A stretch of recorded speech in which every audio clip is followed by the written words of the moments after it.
Hello everyone, let's look at the new features and changes that Microsoft is making available with the release of Windows 11 build 26300.78, 77, and the channel. Also, most of these changes will apply to Windows 11 build 26220.78, 72, available through the beta channel. Okay, let's dive in. Okay, first, starting with build 26300.78, 77. Microsoft is updating the context menu in File Explorer so that when you right-click on a specific file, such as an exe, bat, or cmd, the open entry will now display the app icon associated with that file. It is important to note that also starting with this update, Microsoft is fixing an issue where the windows and tabs in File Explorer might unexpectedly jump to the desktop or home page. Now, if we go to the Settings app, more specifically to the home page, we're going to notice that the company is updating the device info card to show information more reliably. Now, if we go to the About page, the company is bringing back the top cards to show key specifications for the computer, including for processor, RAM, graphics, and storage. Another thing that the company is doing,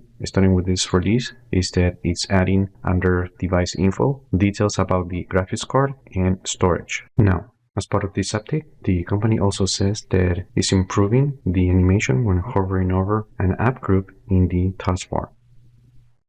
In addition, the system tray icons will now appear more reliably when using the auto hide feature with taskbar. Furthermore, if you use nearby sharing, Microsoft is improving this feature when sending large files. And finally, it's worth pointing out that even though the dev and beta channels are nearly identical, the official beta channel announcement does not mention anything about the fixes for File Explorer and nearby sharing as part of this release. And that's it. Let me know in the comments what you think about these new changes. Like the video, share it, subscribe to the channel if you haven't done that yet, and I just hope this video was informative for you, and I would like to thank you for viewing.